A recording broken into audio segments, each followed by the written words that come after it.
All right, close the door behind you, patrons. Welcome to all the latest patrons, the newest patrons. Thank you so much for supporting the show. I want to pick right back up where I left off. And it is the reality, man. And like we have to, black people are going to have to start defending themselves, not only, my friends, against the vigilantes that are in the streets who are revved up by this political system. They're revved up by Donald Trump. They most certainly are. I mean, they are fed the red meat that they need from Fox News all the time to always be on edge and be anxious. They're always looking for an opportunity to vent their vigilante hatred and their anxiety. And so they dream of these moments. So not only are we going to have to defend ourselves from those people, but we also have to defend ourselves from the police. I mean, look at New York. New York, I can't stress enough how just clear cut it is that the police state is in full force in the black community, while those officers who protect and serve are doing just fine by the people in the white side of town, the more wealthy side of town, right? And this is intentional. And yet we have the mayor of New York, Bill de Blasio, as well as the governor of New York State, Andrew Cuomo, both Democrats, who are not doing a goddamn thing about it. Some people say it's because Bill de Blasio is afraid of his police union. Well, fuck them. Fuck. I mean, you want our votes? You want us to feel like you're down because you married a black woman and you got a black son, et cetera, and you're too afraid to stand up to the police force in order to preserve the lives of the people of your city, the black men, particularly in your city. You get no sympathy from us because you're a coward. So we got to protect ourselves not only from the vigilante, but also from the police, but also the political structure. The political structure that, like I talked with Professor N. Haney Lopez, that benefits off this strategy. Republicans benefit off of their racist strategy, and Democrats, well, they're just they're either chicken shit afraid, or they're just complicit, or both. Right? It's very possible that it's both. Listen to this clip from Professor Rashawn Ray. He is a sociology professor, and he's an associate at the Brookings Institute, or he's a fellow at the Brookings Institute, and he's co-editor of Context Magazine. And this is something that he said a few years back on police shootings of unarmed black men. And part of what people have to realize about what race and skin tone does in America, unfortunately, is that blackness becomes weaponized. So even when people don't have a weapon, even when they are not engaging in any type of physical force, their physical body becomes a weapon. It becomes criminalized in a way that justifies the actions of individuals engaging in certain things against their bodies. Mm-hmm. And we see that in a host of studies that we just heard about. It's not just about being perceived as older. It was another study that showed that when you take white and black men who basically look exactly the same, their bodies were tested, that individuals still perceive the black men as being larger and stronger than the white men. Mm-hmm. I think when we look at the Mike Brown situation, I think regardless of what people kind of think about what led up to that, one key thing I remember reading from Officer Darren Wilson, or former Officer Darren Wilson, is that he said Michael Brown looked like a demon. Mm-hmm. Like Halloween's coming up. What do you do when you see a demon? Like there aren't enough bullets that will stop a demon. This is the psychopathy that we're up against. Like this is the kind of thinking and the twisted thinking that goes into the minds of racists. And not only in their minds, it is the institutional belief in these tropes. In other words, the reason could I get away with saying that a white woman looked like a terrifying witch, and I just feared for my life? Would anybody believe that I would just fear for my life if I gunned down a white woman because I'm like, oh, she just looked like a deranged witch? That will not go. That will not fly. I'm going to jail. And that's because in our society, in terms of perception, white women are probably the most easily believed and trusted creatures on the face of this planet, more than anybody else, because that's how our institutions were designed. You know, I can't even say that about white men. I cannot say, listen, if anybody we have to fear, it's police officers. Can we go around and gun down a police officer because we say we feared for our lives? Yet they do it to us every single day. But the truth of the matter is they're gunning us down. They're beating us down. If they're not killing us, they're curb stomping us. And so this idea of fear of a particular group does not transcend. It doesn't go from one community to the other. I cannot turn around and say that I saw a 12-year-old white boy and I thought he was 19. You think anybody's going to believe me? But that's exactly what they said about Tamir Rice, and they got the fuck off. They got off.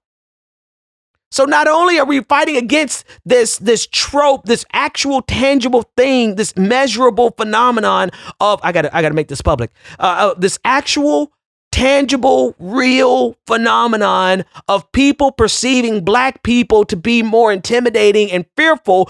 We're also fighting against the sociology, the structure of our society that permits that type of thinking and doesn't allow that type of thinking to go. It's not bidirectional. It's not applicable to anyone else. Black women are perceived the same way. Black women like and then this is what we constantly have to fight against. We constantly have to fight against this idea of the angry black man and the angry white man. I mean, angry black woman rather, because people fear. It's like when we get on, we have to reduce our size. We have to become. I mean, good thing I'm a small dude, right? You know, I'm a heavy dude. But I'm like 5'7". But even then, when I get on the elevator back before coronavirus, I would have to make sure to make people comfortable around me. Because there's this derangement in American society. There's a sickness in the minds of Americans as well as in American institutions that view black people as a threat. And it is acceptable to say that I thought that this 12-year-old boy was actually 19. And I thought that this 16-year-old, or I forgot how old Michael Brown was, but I thought that he was a demon. And these types of statements are permissible in court and justifiable in terms of why they kill us. So it's a dual front. And what I'm saying is that because you have this unfounded, bigoted fear of black people, which means you are more predisposed to harming us because of your irrational fear of us, then we by definition have the right to be afraid and fear for our lives around you. In other words, because of how America has trained white people to fear and hate black people, our lives as black men are on the line all of the goddamn time.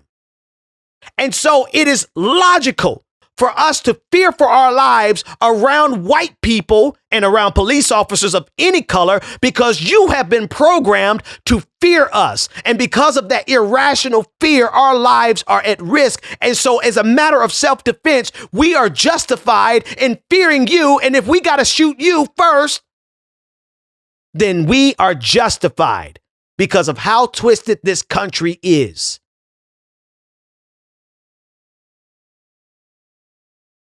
Period. So when I say y'all are going to be surprised when we start shooting back,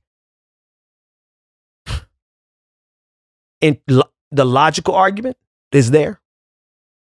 The real practical, tangible thing of I've got to get home to my kids. And so the only way I might get home to my kids is if I pop these people before they pop me. It's real. All of it.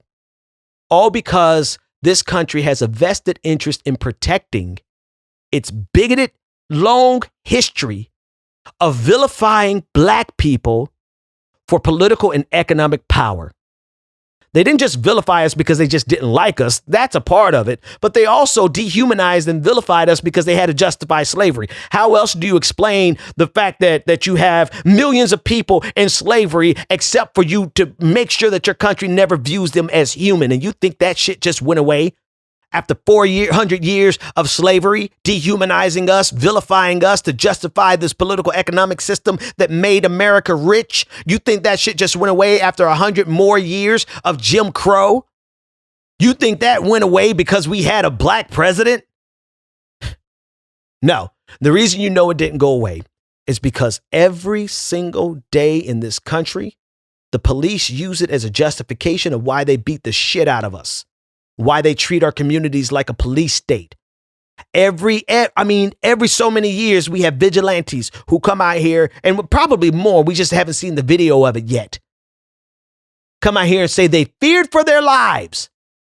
Well, the truth of the matter is every black person walking around this country has a reason to fear white people and police officers because they have been psychologically programmed to fear black people, to think that we're bigger, to think that we're demons, to think that we're larger than we are, to think a 12-year-old is a 19-year-old and a 16-year-old is a demon. And because our institutions co-sign that. That as long as a white man does it, it's all right. A black man is supposed to have no feelings. But when a black man strikes back, he's an extremist. He's supposed to sit passively and have no feelings, be nonviolent, and love his enemy. No matter what kind of attack, he's supposed to take it. And I live in a society whose social system is based upon the castration of the black man, whose political system is based on castration of the black man, and whose economy is based upon the castration of the black man. No matter how many bills pass, black people in that country, where I'm from, still our lives are not worth 2 cents. And the government has shown its inability, or either its unwillingness, to do whatever is necessary to protect life and property where the black American is concerned. So my contention is that whenever a people come to the conclusion that the government which they have supported proves itself unwilling or proves itself unable to protect our lives and protect our property because we have the wrong color skin. We are not human beings unless we ourselves band together and do whatever, however, whenever is necessary to see that our lives and our property is protected. And I doubt that any person in here would refuse to do the same thing were he in the same position.